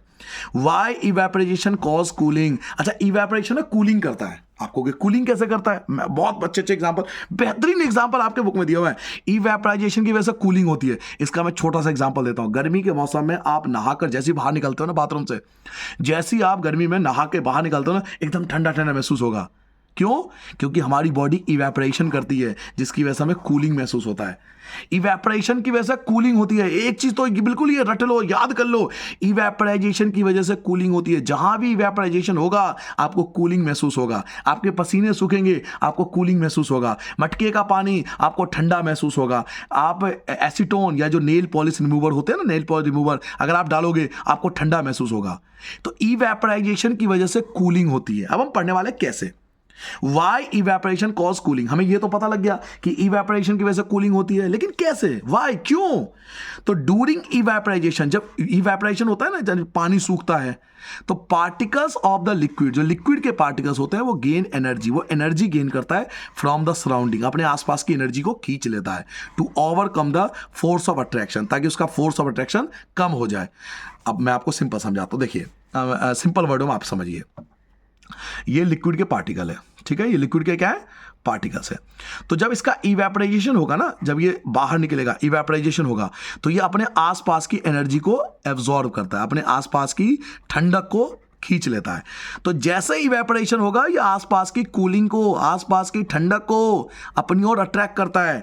ड्यूरिंग इवेपोराइजेशन, इवेपोराइजेशन के दौरान particles of the liquid, liquid के जो पार्टिकल्स होते हैं गेन एनर्जी, एनर्जी गेन करते हैं फ्रॉम द सराउंडिंग, अपने आसपास से एनर्जी गेन करते हैं to overcome the force of attraction, ताकि इसका फोर्स ऑफ अट्रैक्शन कम हो जाए बिटवीन देम, आपस का फोर्स, जो आपस में पार्टिकल चिपके होते हैं ना, जो चैप्टर शुरू पढ़ा था, ये आपस के पार्टिकल दूर दूर हो जाते हैं, इनका फोर्स ऑफ अट्रैक्शन कम हो जाता है। जितना कम फोर्स ऑफ अट्रैक्शन होगा वो जितना जल्दी सूखेगा। यानी इतने ज़्यादा डेप्थ में आपको समझने की जरूरत नहीं है, आप इतना याद रखो कि जैसे जैसे इवेपोरेशन होगा, सिंपल याद रखो, जैसे जैसे इवेपोरेशन होगा वैसे वैसे कूलिंग होगी। याद रखोगे, जैसे जैसे इवेपोरेशन होगा वैसे वैसे कूलिंग होगी, क्योंकि जितना ज्यादा इवेपोरेशन होगा उतना ज्यादा कूलिंग अपनी ओर अट्रैक्ट करेगा। As a result loss of heat energy, जैसे जैसे हीट एनर्जी को लॉस करेगा, अकर्स इन द सराउंडिंग, अपने आसपास, that is why evaporation cause cooling, इसकी वजह से ही कूलिंग महसूस होती है। यानी जितना ज़्यादा इवेपोरेशन होगा ना बच्चों, जितना ज़्यादा हीट बाहर जाएगा, जितना ज़्यादा पानी इवेपोरेट होगा, ये आसपास की एनर्जी को उतना ज़्यादा अट्रैक्ट करेगा, इसलिए इवेपोरेशन की वजह से कूलिंग होती है। आप इस डायग्राम को याद रखना कि जितना ज़्यादा इवेपोराइजेशन होगा ये अपने आसपास की एनर्जी को उतना ज़्यादा अट्रैक्ट करेगा, यानी जितना ज़्यादा इवेपोरेशन होगा उतना ज़्यादा कूलिंग होगी। ये इस पॉइंट का कहने का मतलब है। अच्छा, why water in earthen pot, earthen pot समझता है ना, मटका, why water in a earthen pot remain cool, मटके का पानी ठंडा क्यों रहता है? हम सभी और हमारे पूर्वज जो थे वो मटका इस्तेमाल करते थे गर्मी के समय में, और आप सबको पता है कि मटके का पानी बहुत ठंडा रहता है गर्मी के मौसम में। तो क्यों? तो उसका रीजन भी इवेपोराइजेशन है। अगर ये 1 मार्क्स में आए, मान लीजिए क्वेश्चन 1 मार्क्स में आए कि भाई जो अर्थन पॉट है, मटका है, उसका पानी ठंडा क्यों रहता है, अगर ये 1 मार्क्स में है ना, तो केवल आपको ये लिखना है, the water inside the clay pot, जो वाटर होता है क्ले पॉट के अंदर यानी मटके के अंदर, इज कूल, वो ठंडा रहता है ड्यू टू इवेपोराइजेशन प्रोसेस। मैंने आपको पहले बोला कि मटके का पानी ठंडा क्यों होता है, इवेपोरेशन के कारण। लेकिन 1 मार्क्स में आया तो एक आंसर चल जाएगा। अगर आपसे पूछा जाए कि मटके का पानी ठंडा क्यों होता है, तो आप लिख सकते हो due to evaporization process, evaporation की वजह से। लेकिन अगर 1 मार्क्स से ज्यादा में आए ना, तो फिर आपको और भी एक्सप्लेन करना पड़ेगा, जो मैं आपको नेक्स्ट पेज पे दिखाने वाला हूं। तो पहले इस पेज को देख लेते हैं, हमने क्या क्या जाना। मैंने आपको बताया when liquid convert into solid it is called solidification, when solid convert into liquid this is called fusion, when liquid convert into gas this is called evaporization, when gas convert into liquid this is called condensation, when solid convert into gas this is called sublimation, when gas convert into solid this is called deposition. Evaporation क्या होता है? When liquid जो होता है वो change हो जाता है गैस में बिलो बॉइलिंग पॉइंट। इवेपोरेशन को 4 चीजें इफेक्ट करती है। फर्स्ट टेम्परेचर, जितना ज्यादा टेम्परेचर होगा उतना ज्यादा इवेपोरेशन होगा। विंड, जितना ज्यादा विंड होगा उतना ज्यादा इवेपोरेशन होगा। सरफेस एरिया, जितना ज्यादा सरफेस एरिया होगा उतना ज्यादा इवेपोरेशन होगा। ह्यूमिडिटी, जितना ज्यादा ह्यूमिडिटी होगा उतना कम इवेपोरेशन होगा। इवेपोरेशन की वजह से हमें कूलिंग महसूस होती है। क्यों महसूस होती है? क्योंकि जितना ज्यादा इवेपोरेशन होता है उतनी ज्यादा एनर्जी को गेन करता है, उतनी ज्यादा एनर्जी को अपनी ओर अट्रैक्ट करता है, और जितना ज्यादा एनर्जी अट्रैक्ट होगा उतनी ज्यादा कूलिंग महसूस होगी। मटके का पानी ठंडा क्यों होता है? Due to evaporization process. 1 marks के लिए इनफ है, लेकिन ये आता है 2 से 3 नंबर में, तो फिर आपको ये वाला पॉइंट भी एक्सप्लेन करना पड़ेगा। तो पहले मैं आपसे इनसे सिंपल वर्ड में समझा देता हूं, पहले मैं आपको इसको ना सिंपल वर्ड में समझा देता हूं, फिर आप समझना। देखिए, मटका जो होता है ना मिट्टी से बनता है, तो मटके के अंदर, मटका जो मिट्टी से बनता है ना, आपको पता हो मटका जब मिट्टी से बनेगा ना, सर जी अब मटका मैं बना तो नहीं पाऊंगा, आप देख लेना, मैं जैसा भी बनाऊं समझ लेना मटका है, ठीक है, जो भी है। अब मिट्टी से बना हुआ है तो इसमें छोटे छोटे पोर्स होते हैं। मिट्टी से बना है ना, तो इसमें छोटे छोटे पोर्स होते हैं। ये वर्ड यूज करना है, पोर्स। क्या होता है? पोर्स, ठीक है। मटका मिट्टी से बनता है और मिट्टी में छोटे छोटे पोर्स होते हैं। इन पोर्स से वाटर इवेपोरेट होता है। याद रखोगे, मटके में छोटे छोटे पोर्स पाए जाते हैं, पहला पॉइंट।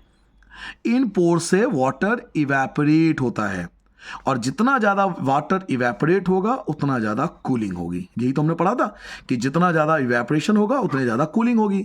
मटके में छोटे छोटे पोर्स पाए जाता है, इन पोर्स से वाटर इवेपोरेट होता है, और जितना ज्यादा वाटर इवेपोरेट होगा उतना ज्यादा कूलिंग होगी। फिर से बताऊं, 3 पॉइंट बताऊं, अगेन बताऊं, सुनिए। मटके में छोटे छोटे पोर्स होते हैं, इन पोर्स से वाटर इवेपोरेट होता है, और जितना ज्यादा वाटर इवेपोरेट होगा उतना ज्यादा कूलिंग होगी। Very good. तो यही चीज हम पढ़ने वाले हैं। The clay pot has tiny pores. आ गया ना, टिनी पोर्स, छोटे छोटे पोर्स होते हैं इन द सरफेस। जो क्ले पोट होता है यानी मटका होता है, उसके सरफेस पे छोटे छोटे पोर्स पाए जाते हैं। एंड वाटर गेट इवेपोरेटेड, और वाटर जो होता है उससे इवेपोरेट होता है वेरी क्विकली, बहुत धीरे धीरे, बहुत तेजी से उसमें वाटर इवेपोरेट होता है। Through these pores, in pores से वाटर इवेपोरेट होता है। ड्यू टू दिस इवेपोरेशन, इस इवेपोरेशन की वजह से the heat of the water, जो पानी की गर्मी है इनसाइड द पॉट, जो पानी की गर्मी है पॉट के अंदर, वो खत्म हो जाती है, क्योंकि गर्मी तो बाहर हो गई, इवेपोरेट हो गया, पानी बाहर निकल गया। तो which lower the temperature of the water, जिससे पानी का टेम्परेचर कम रहता है। तो इवेपोरेशन की वजह से कूलिंग होती है। आप चाहो तो इसको याद कर लो, या आप चाहो तो आंसर बना के भी बोल सकते हो कि जो अर्थन पॉट होते हैं उसमें छोटे छोटे पोर्स पाए जाते हैं। इन पोर्स से वाटर इवेपोरेट होता है, और इवेपोरेशन की वजह से मटके का पानी कूल रहता है, ठंडा रहता है। यहाँ पर यही समझाया गया है कि जो क्ले पॉट होता है मटका, उसमें टाइनी पोर्स पाए जाते हैं सरफेस पर, और वाटर जो होता है वो इवेपोरेट होता है क्विकली, बहुत तेजी से इन पोर से। और इस इवेपोरेशन के कारण जो हीट होती है वाटर की पॉट के अंदर, वो खत्म हो जाती है, और जो लोअर टेम्परेचर बन जाता है पानी का। Why we feel cool when we pour acetone on your palm. सुनिए, जब हम अपने हथेली पर एसीटोन डालते हैं ना, एसीटोन समझते हो? एसीटोन क्या होता है? Nail polish remover. लड़कियां समझ रही होगी अच्छे से मैं क्या कहना चाहता हूं। जो नेल पॉलिश रिमूवर होता है, जब आप उसे हाथ पे डालोगे ना, आपको बहुत ठंडा ठंडा महसूस होगा। क्यों भाई? तो when we put some acetone, जब हम कुछ एसीटोन डालते हैं या पेट्रोल डालते हैं और परफ्यूम डालते हैं अपने पाम पर, तो ये इवेपोरेट होता है, और इवेपोरेशन की वजह से कूलिंग महसूस होती है। फिर से वही आंसर है, जब हम एसीटोन को अपने हथेली पे डालते हैं ना, तो ये इवेपोरेट होता है, और इवेपोरेशन की वजह से कूलिंग होती है। Very good. During evaporation, evaporation के दौरान पार्टिकल्स ऑफ द लिक्विड, जो लिक्विड के पार्टिकल्स होते हैं, वो एब्जॉर्ब कर लेते हैं एनर्जी की। यही बात फिर से हो रही है कि जब ड्यूरिंग इवेपोरेशन के दौरान particles of the liquid absorb energy from the surface of the palm, ये आसपास की एनर्जी को अपनी ओर खींच लेगा। जैसे ही वाटर इवेपोरेट होगा, ये आसपास की एनर्जी को अपनी ओर अट्रैक्ट कर लेगा, तो मेकिंग द सराउंडिंग कूल, जिसके वजह से हमें ठंडा महसूस होता है। तो घुमा फिरा के वही है कि जब एसीटोन को हथेली पे डालते हैं तो हमें ठंडा महसूस क्यों होता है? तो आंसर है ड्यू टू इवेपोरेशन। 1 मार्क्स में आए तो केवल इतना लिखना कि भाई एसीटोन की वजह से ठंडा क्यों महसूस होता है, तो ड्यू टू इवेपोरेशन। और अगर 1 मार्क्स से ज्यादा में आए तो आपको बताना है कि इवेपोरेशन के दौरान जो पार्टिकल्स जो होते हैं लिक्विड के, वो अपने आसपास की एनर्जी को एब्जॉर्ब कर लेते हैं, जिसकी वजह से हमें कूल महसूस होता है। Why do people sprinkle water on the roof, जो लोग होते हैं वो छत पर पानी क्यों डालते हैं आफ्टर हॉट सनी डे? जब बहुत गर्मी का मौसम होता है ना, तो आपने देखा होगा कि अक्सर लोग क्या करते हैं कि वो अपने छतों पे पानी डालते हैं। क्यों पानी डालते हैं? तो उसका आंसर भी वही है, इवेपोरेशन। इवेपोरेशन होगी तो कूलिंग होगा। तो एक नंबर में तो यही डाल सकते हो कि the evaporation of the water cause a cooling effect. The evaporation of water cause cooling effect. भाई छतों पर गर्मी में पानी क्यों डालते हैं? छत को ठंडा करने के लिए। तो छत ठंडा क्यों हो गया? तो ड्यू टू इवेपोराइजेशन। 1 मार्क्स में आ गया, इनफ है। लेकिन अगर एक नंबर से ज्यादा आया तो फिर आपको एक्सप्लेन करना पड़ेगा। When people sprinkle water, जब लोग पानी डालते हैं on hot and dry roof, सूखे रूफ पर, छतों पर, ऑन अ सनी डे, गर्मी के दिनों में, दैट वाटर इवेपोरेट, वो पानी इवेपोरेट होता है by taking energy from the ground. फिर वही बात है, वो अपने आसपास की एनर्जी को खींच लेता है, जिससे रूफ जो हो जाता है वो ठंडा हो जाता है। घुमा फिरा के सभी का आंसर एक जैसा है कि हम छतों पे पानी क्यों डालते हैं। तो गर्मी के मौसम में जब छत बहुत ज़्यादा, जो रूफ है बहुत ज़्यादा हॉट हो जाता है, गर्म हो जाता है, तो हम उस पर पानी डालते हैं। क्यों? क्योंकि जब पानी डालेंगे तो वाटर क्या होगा? इवेपोरेट होगा। और हमने पढ़ा है कि जितना ज़्यादा वाटर इवेपोरेट होगा, वो अपने आसपास की एनर्जी को उतना तेजी से अट्रैक्ट करेगा, जिसकी वजह से छत हमारा ठंडा हो जाएगा। अगर 1 मार्क्स में आए कि छतों पर पानी क्यों डालते हैं, तो आपको आंसर देना है due to evaporation process. Evaporation की वजह से कूलिंग महसूस होती है। लेकिन अगर 1 मार्क्स से ज्यादा में आए तो फिर आपको बताना है कि व्हेन पीपल स्प्रिंकल वाटर, जब लोग पानी डालते हैं on hot and dry roof on a sunny day, गर्मी के दिनों में, दैट वाटर इवेपोरेट, वो पानी इवेपोरेट होता है by taking energy from the ground, और वो एनर्जी को अपनी ओर अट्रैक्ट करता है, जिसकी वजह से रूफ जो है हमारा ठंडा हो जाता है। नेक्स्ट क्वेश्चन है, Why do water droplet from the outside of a cold glass? कहने का मतलब है, जब हम कोल्ड ड्रिंक वगैरह लेते हैं ना, या बर्फ डालते हैं, जब हम कोल्ड ड्रिंक लेते हैं या बर्फ डालते हैं ग्लास के अंदर, तो आपने देखा होगा ग्लास के बाहर ना पानी की छोटे छोटे बूंदें आ जाती हैं। वाई डू वाटर ड्रॉपलेट कहाँ से आती है? From the outside of A cold glass. एक ठंडे ग्लास के बाहर एक ठंडा पानी जब हम डालते हैं ग्लास में, तो ग्लास के बाहर आपने देखा होगा पानी की छोटे छोटे बूंदे आ जाती है। वो कहाँ से आती है? तो आपको आंसर देना है अच्छा पहले मैं समझा देता हूँ, फिर आपको आसानी से समझ में आ जाए। देखिए, आपने एक गिलास लिया, ठीक है, और इसमें आपने बर्फ के टुकड़े डाल दिए, बर्फ के छोटे छोटे आपने क्यूब डाल दिए, पानी भी डाल दिया, क्यूब डाल दिया। तो आपने देखा होगा यहाँ पानी की छोटी छोटी बूंदे आ जाती है, पानी की छोटी छोटी यहाँ पर बूंदे आने शुरू हो जाती है। क्यों? तो आपको आंसर देना है, ये आसपास की एयर को अपनी ओर अट्रैक्ट करता है, या आसपास की अपनी एनर्जी को अट्रैक्ट करता है। और ये जो एयर है ना, एयर ये लिक्विड में कन्वर्ट हो जाता है, यानी गैस कन्वर्ट इनटू लिक्विड, इसको बोलते हैं कंडेंसेशन। क्या बोलते हैं? Condensation.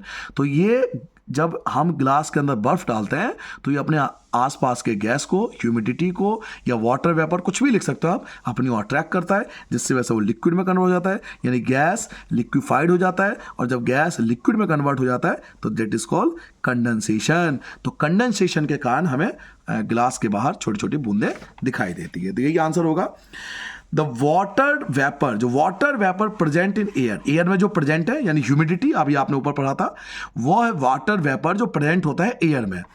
On coming in contact with the cold glass, जब वो कोल्ड ग्लास के संपर्क में आते हैं, जैसे ये जो वाटर वेपर है, यानी पानी के जो छोटी छोटी बूंदे हैं जो एयर में पाया जाता है, जैसे वो ग्लास के कॉन्टैक्ट में आता है तो क्या होता है? देखिए, जैसे वो ग्लास के कांटेक्ट में आता है, वो अपनी एनर्जी को लॉसेस एनर्जी, वो अपनी एनर्जी को लॉस कर देता है and get converted to the liquid state, और वो गैस लिक्विड स्टेट में कन्वर्ट होता है। जो मैंने आपसे कहा भी था कि यहां पर गैस लिक्विड स्टेट में कन्वर्ट हो जाता है। जैसे ही हम ग्लास के अंदर कोल्ड ड्रिंक डालते हैं तो ये अपने आसपास के एयर में जो वाटर पाए जाते हैं उसको अपनी ओर अट्रैक्ट कर लेता है, वो अपनी एनर्जी को लॉस कर देते हैं, और वो गैस के अंदर जो पानी है वो अपनी एनर्जी को जब लॉस करेगा तो वो लिक्विड में कन्वर्ट हो जाएगा कंडेंसेशन के कारण। तो लॉसेस एनर्जी, वो अपनी एनर्जी को लॉस कर देते हैं और get converted to the liquid state, और लिक्विड में कन्वर्ट होते हैं, which we see as water droplet, जो हम पानी की छोटी छोटी बूंदे हम देख सकते हैं। This is called condensation. और ऐसा क्यों होता है? तो कंडेंसेशन के कारण। समझिए, दोबारा समझ लीजिए, इस गिलास के अंदर बिल्कुल ठंडा चिल्ड पानी, एकदम बहुत ठंडा पानी है, तो ये अपने आसपास के वाटर को, अपने आसपास के एयर के अंदर जो वाटर होते हैं, एयर के अंदर जो वाटर ड्रॉपलेट होते हैं, वाटर ड्रॉपलेट बोलते हैं, एयर के अंदर जो वाटर ड्रॉपलेट होता है, इनको अपनी ओर अट्रैक्ट कर लेता है। जैसे ये यहां पर आता है तो ये अपनी एनर्जी को खो देता है और ये लिक्विड में कन्वर्ट हो जाता है, जिसको हम बोलते हैं कंडेंसेशन। और हमें वो जो एयर के अंदर वाटर ड्रॉपलेट था वो यहां पर दिखाई दे रहा है, तो ये कंडेंसेशन के कारण होता है। नेक्स्ट टॉपिक है कि why does a desert cooler, जो कूलर होता है वो बहुत ज्यादा कूल महसूस करता है better on a hot and dry day. जब बहुत ज्यादा गर्मी होगी ना तो आपका कूलर बहुत अच्छे से काम करेगा और अच्छी ठंडी हवा देगा। ऐसा क्यों? कूलर बहुत अच्छे से काम कब करेगा? जब बहुत ज्यादा गर्मी होगी। कब? जब बहुत ज्यादा गर्मी होगी। तो ऐसा क्यों है? Why does a desert cooler, जो कूलर होता है वो बहुत ज्यादा ठंडी हवा देता है better on a hot and dry day. जब बहुत ज्यादा गर्मी होती है तो बहुत अच्छे से वो कूलिंग करता है। क्यों? A desert cooler cool better, एक डेजर्ट कूलर बहुत अच्छा कूल करता है ऑन ए हॉट ड्राई, गर्मी के दिनों में, because on a hot dry day, क्योंकि जो गर्मी का दिन होता है उस दिन टेम्परेचर इज हाई, बहुत ज़्यादा टेम्परेचर होता है, एंड ह्यूमिडिटी इज लेस, और ह्यूमिडिटी बहुत कम होती है, which help in better evaporization, जिसकी वजह से अच्छी खासी इवेपराइजेशन होती है। देखिए, जितनी ज्यादा गर्मी होगी ना सर, उतना ज्यादा इवेपराइजेशन होगा। आप इस बात को समझो ना, जितनी ज्यादा गर्मी होगी उतना ज्यादा इवेपराइजेशन होगा, और जितनी ज्यादा इवेपराइजेशन होगा उतनी ज्यादा कूलिंग होगी। तो due to high rate of evaporization, क्योंकि इवेपरेशन बहुत तेजी से हो रहा है, it gives better cooling effect, तो ये बहुत अच्छे से आपको ठंडक देगी। तो क्वेश्चन ये है कि जो कूलर है वो बहुत अच्छे से इफेक्टिव होता है गर्मी के दिनों में। ऐसा क्यों? तो एक डेजर्ट कूलर बहुत ठंडी हवा देता है हॉट ड्राई डे को, क्योंकि on a hot dry day जब बहुत ज्यादा गर्मी होती है, टेम्परेचर इज हाई, बहुत ज्यादा टेम्परेचर होता है, एंड ह्यूमिडिटी इज लेस, और ह्यूमिडिटी कम होती है, which will help in better evaporization, जिसकी वजह से बहुत अच्छी खासी इवेपराइजेशन होती है। और हमने पीछे क्या पढ़ा था? Due to high rate of evaporation, जितनी ज्यादा इवेपरेशन होगी उतनी ज्यादा कूलिंग इफेक्ट होगा। क्लियर हो गया। Now why do we wear cotton cloth in summer, summer में हमें कॉटन क्लॉथ क्यों पहनना चाहिए, गर्मी के दिनों में हमें सूती कपड़े क्यों पहनना चाहिए। तो उसके दो रीजन है, आप खुद भी देख सकते हो। एक तो देखो, जो सूती कपड़े होते हैं ना, वो स्वेट को यानी पसीने को ना, सूती कपड़े क्या करते हैं, स्वेट को, पसीने को आसानी से अब्सॉर्ब कर सकते हैं, पहला तो ये है। दूसरा, सूती कपड़ों में ना इवेपोरेशन बहुत ज़्यादा होती है, और इवेपोरेशन ज़्यादा होगी तो कूलिंग होगा। क्या आपको 2 पॉइंट याद हो गया। गर्मी के दिनों में हम सब कॉटन कपड़े पहनते हैं, क्यों, उसके दो रीजन है। कॉटन क्लॉथ्स स्वेट को, पसीने को इजीली एब्जॉर्ब कर सकती है, और सेकेंड है, कॉटन क्लॉथ में बहुत ज्यादा इवेपोरेशन होता है, तो इवेपोरेशन होगा तो हमें कूलिंग महसूस होगी, इसलिए सूती कपड़े पहनना चाहिए। Why do we wear cotton cloth in summer, we should wear cotton cloth in summer, हमें समर में कॉटन क्लॉथ पहनना चाहिए, बिकॉज ड्यूरिंग समर, समर में वी टेंड टू स्वेट, हमें बहुत ज्यादा पसीना आता है, अलॉट, बहुत ज्यादा पसीना आएगा, स्वेट आएगा, एंड कॉटन फैब्रिक, जो कॉटन के फैब्रिक होते हैं, एब्जॉर्ब, यही तो बोला था मैंने, कॉटन स्वेट को इजिली एब्जॉर्ब करते हैं, कॉटन फैब्रिक एब्जॉर्ब कर लेते हैं स्वेट को, and help in the body to cool down, और बॉडी कूल हो जाती है ड्यू टू इवेपराइजेशन। आ गया ना दोनों पॉइंट। तो कॉटन क्लॉथ जो होते हैं वो इजीली स्वेट को एब्जॉर्ब कर पाते हैं, कॉटन क्लॉथ जो होते हैं, कॉटन फैब्रिक जो होते हैं, वो स्वेट को इजीली एब्जॉर्ब कर पाते हैं और इवेपरेशन करते हैं, जिसकी वजह से हमें कूलिंग महसूस होता है। ठीक है बच्चों, यहां तक क्लियर हो गया। अब कुछ स्पेशल पॉइंट आपको अलग से याद कर लेना है, चैप्टर एक्चुअली में हो चुका है यहां तक, ये सब कुछ एक्स्ट्रा पॉइंट आपके लास्ट में दिया हुआ, पढ़ोगे तो आपके टीचर जरूर बताएंगे, आप पढ़ के जाना, आप क्लास में आंसर देना, लेकिन कुछ एक्स्ट्रा पॉइंट आपको याद करना है। जैसे what is the SI unit of pressure, pressure का एसआई यूनिट क्या होता है, पास्कल, ये आपको अलग से याद करना है, ये एमसीक्यू बड़ा पूछ लेता है, आपके बुक में दिया हुआ है। मैंने आपसे क्या प्रॉमिस किया था, 100% कंटेंट सब कुछ करा के देंगे आपको, ताकि अब कुछ पढ़ने की नीड ही नहीं है इसके अलावा। एसआई यूनिट क्या होता है प्रेशर का, तो पास्कल। 1 एटमॉस्फेयर, देखो एटमॉस्फेयर को ऐसे लिखते हैं, 1 एटमॉस्फेयर की वैल्यू होती है 1.01 इंटू 10 की पावर 5 पास्कल, ये 1 एटमॉस्फेयर की वैल्यू होती है। 1 एटमॉस्फेरिक प्रेशर की वैल्यू होती है 1.01 इंटू 10 की power 5 pascal. Force between particles, particle जो आपस में फोर्स लगाते हैं ना मैटर में, उसको हम बोलते हैं इंटरमोलिकुलर फोर्स। क्या बोलते हैं उसको, intermolecular force, intermolecular force of attraction. क्या मतलब, देखिए मैंने आपको बताया था ना, सॉलिड के पार्टिकल्स क्या होते हैं, आपस में चिपके रहते हैं, लिक्विड के पार्टिकल थोड़े थोड़े दूर होते हैं, और गैस के पार्टिकल तो बहुत ज्यादा दूर होते हैं। तो पार्टिकल एक दूसरे को अट्रैक्ट करते हैं, पार्टिकल के बीच में फोर्स लगता है, पार्टिकल एक दूसरे को अट्रैक्ट करते हैं। तो particles, force between particle, particles के बीच में जो फोर्स है, पार्टिकल्स के बीच में जो फोर्स होता है ना, उसी को इंटरमोलिकुलर फोर्स बोलते हैं। पार्टिकल्स के बीच में जो आपस में फोर्स लगता है, हर एक पार्टिकल दूसरे पार्टिकल को फोर्स लगाता है, एक पार्टिकल दूसरे पार्टिकल्स को फोर्स लगाता है। तो पार्टिकल्स के बीच में जो फोर्स लगता है ना, they are called intermolecular force of attraction, इसी को इंटरमोलिकुलर फोर्स ऑफ अट्रैक्शन के नाम से जाना जाता है। ठीक है, लास्ट पेज लेके आता हूं, last page, the space between particle, मैंने आपको बताया था ना, पार्टिकल स्पेस होता है, सॉलिड में बहुत कम स्पेस होता है, सॉलिड में तो बहुत कम स्पेस होता है, तभी वो सॉलिड है। लिक्विड में थोड़ा सा स्पेस थोड़ा ज़्यादा होता है, और गैस में तो स्पेस बहुत ज़्यादा होता है। तो पार्टिकल के बीच में जो स्पेस होता है, the space between the particles of matter, the space between the particles of matter, जो पार्टिकल के बीच में स्पेस होता है ना, उसको बोलते हैं इंटरमोलिकुलर स्पेस। क्या बोलते हैं उनको, इंटरमोलिकुलर स्पेस। ये वर्ड पता होना चाहिए, आगे काम आएगा। पार्टिकल्स के बीच में जो स्पेस पाया जाता है, they are called intermolecular space. ठीक है, now as the temperature rise, जितना ज्यादा टेम्परेचर बढ़ेगा, ये ध्यान रखना, इस पे बहुत सारे एप्लीकेशन बेस्ड क्वेश्चन आएंगे, अभी एक एग्जांपल भी दूंगा मैं आपको।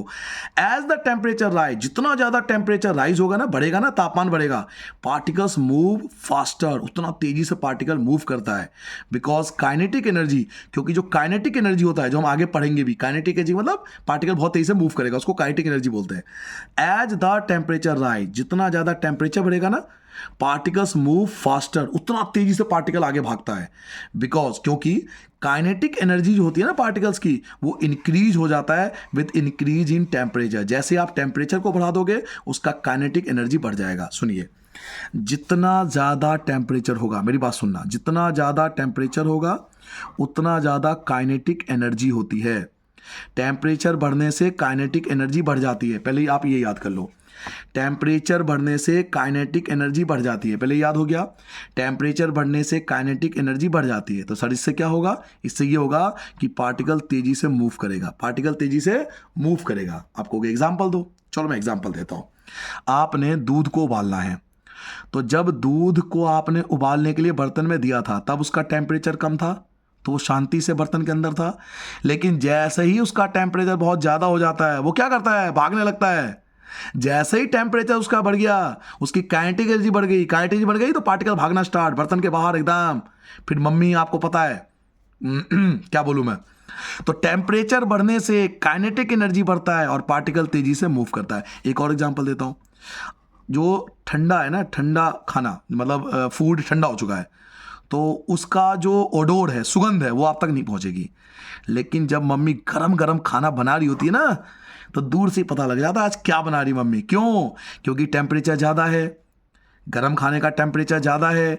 टेम्परेचर ज़्यादा होगा तो एनर्जी ज़्यादा होगी, एनर्जी ज़्यादा होगी तो पार्टिकल तेज़ी से मूव करेगा, और तेज़ी से मूव करेगा तो आप तक पहुंच जाएगा। तो यही आपसे बोला जाता है, एज द टेम्परेचर राइजेस, जितना ज्यादा टेम्परेचर बढ़ेगा पार्टिकल्स मूव फास्टर, उतना ज्यादा पार्टिकल तेजी से भागेगा। क्यों? क्योंकि काइनेटिक एनर्जी जो पार्टिकल की होती है वो इंक्रीज हो जाती है जब टेम्परेचर बढ़ता है। तो जितना ज्यादा टेम्परेचर बढ़ेगा उतना ज्यादा काइनेटिक एनर्जी बढ़ेगी, उतना ज्यादा पार्टिकल तेजी से मूव करेगा। तो ये था बच्चों कंप्लीट आपका चैप्टर 1। आप प्लीज मानिए, इससे बाहर कभी भी आपके यूटी टेस्ट एग्जाम कभी भी किसी एग्जाम में से बाहर नहीं आता है। तो आई होप आपको वीडियो पसंद आया होगा। अच्छे से पढ़िए, बढ़िया से पढ़िए। ऐसे आपको हर चैप्टर के नोट्स मिलेंगे जो आपको पॉइंट टू पॉइंट अपने रजिस्टर में मेंटेन करना है प्रॉपर तरीके से। फिर आप देखना कितने बढ़िया मार्क्स आते हैं। ठीक है, नमस्कार बच्चों, जय हिंद, मिलते हैं नेक्स्ट चैप्टर में।